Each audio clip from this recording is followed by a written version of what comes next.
जय श्री राम, जय श्री बालाजी महाराज। दूत महाराज कौन होते हैं और वो कैसे प्राप्त होते हैं, किस तरीके से प्राप्त होते हैं और दूत महाराज किस प्रकार से दिखते हैं, कैसे हम उनकी शक्तियों को महसूस कर सकते हैं, कैसे जान सकते हैं कि बाबा बजरंगी की कृपा हमारे शरीर पर है या उनके दूत महाराज की कृपा हमारे शरीर पर है और उनकी शक्तियों से किस प्रकार से हम वार्तालाप कर सकते हैं। तो आज की वीडियो नहीं प्राप्त होगा। सबसे पहली बात तो एक बात याद रख लेना, जब भी कभी भी हम अपने इष्ट अपने आराध्य की भक्ति करते हैं, उस भक्ति में एक ऐसी रहस्यमय शक्ति होती है जो हमें देखने से भी नहीं दिखाई देती। वो शक्ति हमें हमारे कर्म के अनुसार हमें प्राप्त होती है। मान लीजिए अगर आप किसी भी मान लो पौधे, अगर कोई भी बीज गिर कर पौधा लगाओगे, उस पौधे का जो उत्पन्न होगा वो पौधा एक समय के अनुसार होगा। शुरुआती तौर पर आपको बीज प्राप्त हुआ है, उसके बाद उसका फल भी प्राप्त होता है कुछ समय इंतजार करने के बाद। जब हम अपने इष्ट अपने आराध्य अपने अपने गुरुजन की बात मानकर अपने देवता की पूजा करने लग जाते हैं, उसके कुछ क्षण बाद हमें एक कृपा तरंग के रूप में प्राप्त होती है। जिस प्रकार से हमारे शरीर के इर्द गिर्द एक औरा शक्ति कायम होने लगती है, उसी प्रकार से हमारे शरीर पर बाबा की कृपा भी प्राप्त होती है। बात रह जाती है कि बाबा दिखाई कैसे देते हैं, मतलब दूत महाराज किस प्रकार से दिखते हैं, कैसे आप दूत महाराज को देख सकते हो। आज ये वीडियो जो है आपके जीवन में बहुत कुछ बदलाव ला सकती है। देखिए, परमात्मा की कोई भी शक्ति होती है वो जब तक दिखाई नहीं देती है जब तक स्वयं परमात्मा की इच्छा ना हो।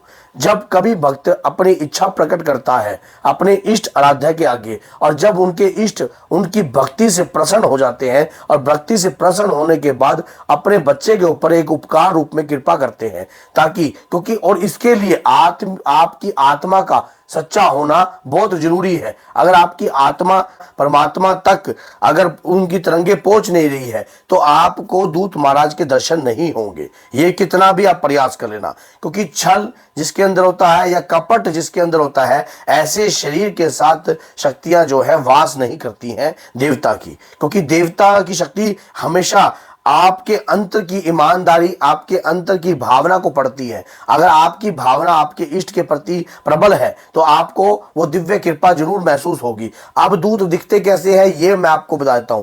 देखिए, जब हम स्वप्न में होते हैं तो स्वप्न में हमें ऐसा महसूस होता है कि कोई भगवा वस्त्रधारी हमें कोई कृपा रूप में दोनों हाथों में आशीर्वाद दे रहे हैं, या कोई ऐसी शक्ति जो है हमें दिखाई दे रही है कि जो हमें आज से पहले हमने कभी देखी नहीं है, या कोई भी संत महाराज के दृश्य रूप में आपको ऐसे लगता है कि जैसे कि कोई शक्ति है जो कि भगवा रूप में दिखाई देती है, संत रूप में दिखाई देती है, बड़ी बड़ी उनकी दाढ़ी है, बाल है, इस प्रकार की आपको दिखाई दे रही है, धोती पहने हुए दिखाई दे रहे हैं। मतलब एक आपको ये किसी और को नहीं आपको दिखाई दे, सिर्फ आपको ही दिखाई दे रहे हैं। ऐसा महसूस होता है कि बहुत विशाल उनका शरीर का आकार है और काफी वो आपको अपनी भक्ति प्रदान कर रहे हैं, आशीर्वाद के रूप में दिखते हैं। ये चीजें जो दिख रही है ना, ये उन्हीं को दिखेगी जिनके हृदय में अपने इष्ट अपने आराध्य के प्रति पूर्ण रूप से भक्ति होगी और जिनके हृदय में सरलता होगी। अब सबसे बड़ी बात यह है कि उस शक्ति को जानने के लिए हम काफी प्रयास करते हैं,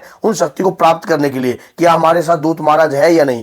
उस सच्चे भक्त के साथ हमेशा दूत महाराज होते हैं जो अपने इष्ट आराध्य की भक्ति करता है, कंटिन्यू करता है, रोजाना करता है। मान लीजिए आप हनुमान चालीसा का जाप जो है कंटिन्यू करते जा रहे हो, आपको करते करते जो है हनुमान चालीसा का जाप 1.5-2 साल हो गया और आपने एक भी दिन जो है अपनी लाइफ का मिस नहीं किया जिस दिन आपने हनुमान चालीसा का जाप ना किया हो, तो आपके शरीर में एक ऐसी रहस्यमय शक्ति का वास होगा जो आपको दिखाई नहीं देगी, लेकिन वक्त आने पर वो धीरे धीरे अपने सिम्टम्स के द्वारा आप उस शक्ति को महसूस कर सकते हो, जान सकते हो, समझ सकते हो। और जब आप उस शक्ति को समझ जाते हो, उस शक्ति को पहचान लेते हो, उस शक्ति को महसूस करते हो, तब आपको लगता है कि वाकई में ही मेरे शरीर पर एक ऐसी ऊर्जा है जो जिस ऊर्जा से मैं संपर्क साध रहा हूं। और जब आप पूजा करते करते एक ऐसे लेवल पे आते हो तो आपके कानों में भी इंद्रियों में एक जागरूकता उत्पन्न होने लग जाती है। जागरूकता उत्पन्न हो जाती है, मान लो आपकी इंद्रिय सिद्ध होने लगती है, जो कि आपकी परमात्मा की शक्ति से वार्तालाप आपकी होने लगती है। जब आप कोई भी मान लीजिए किसी के साथ कुछ गलत होने वाला है या कुछ भी गलत हो रहा है या किसी के घर में नकारात्मकता है या कोई गंदी शक्ति का वास किसी के घर में है, तो आपको इन चीजों का आभास जो है वो पहले ही होने लग जाता है। पहले ही आप इन चीजों को जान लेते हो कि कि नहीं ये चीज गलत है, आपके साथ ये गलत हो सकता है, क्योंकि मुझे अंदर से आभास आ रहा है, मुझे ये महसूस हो रहा है। क्यों? क्योंकि आपने अपने इष्ट आराध्य की भक्ति जो है काफी लंबे समय से आप करते आ रहे हो, जिस भक्ति के बारे में आपको पता नहीं था, आपको पता नहीं था कि लंबे समय से भक्ति पूजा पाठ करने से भी शक्ति आपके अधीन हो सकती है या शक्ति आपको प्राप्त हो सकती है, इस बात का आपको पता नहीं था। आपने सरल रूप से आपने कार्य किया। तो मैंने जैसे शुरू में बताया कि उस सच्चे भक्त के पास हमेशा शक्ति होती है जो अपने इष्ट आराध्य की पूजा जो है निस्वार्थ भाव से करता है।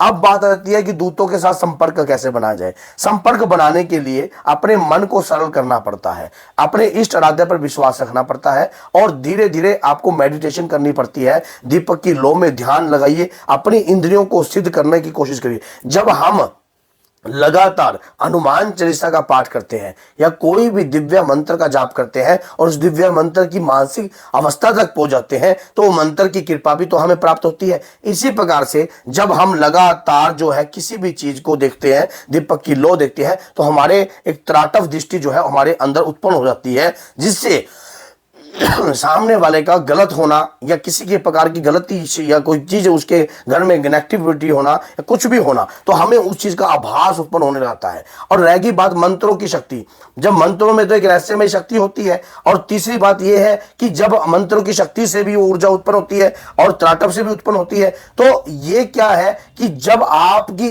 अंतर का आत्मा अपने इष्ट के प्रति सरल है तो वो किसी भी तरीके से आपको वो संपर्क जो है आपके साथ सकते हैं, आपकी आंखों के द्वारा, आपके कान के द्वारा, आपके मुख के द्वारा, कि आपके अंतर जो है, अंतर मन में जो बातें उत्पन्न होती हैं वो बातें आपकी सिद्ध होने रहती हैं।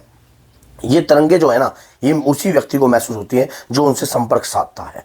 संपर्क साधने के लिए अंतर की ईमानदारी होनी बहुत जरूरी है। और दूत महाराज जो है स्वप्न में आपको दिखाई देंगे, आपको महसूस भी होगा, आपको ये भी लगेगा कि आपके शरीर पर एक ऐसी शक्ति है जो आपको, लेकिन इन चीज़ों को समझने के लिए ना थोड़ा सा समय आपको लगेगा।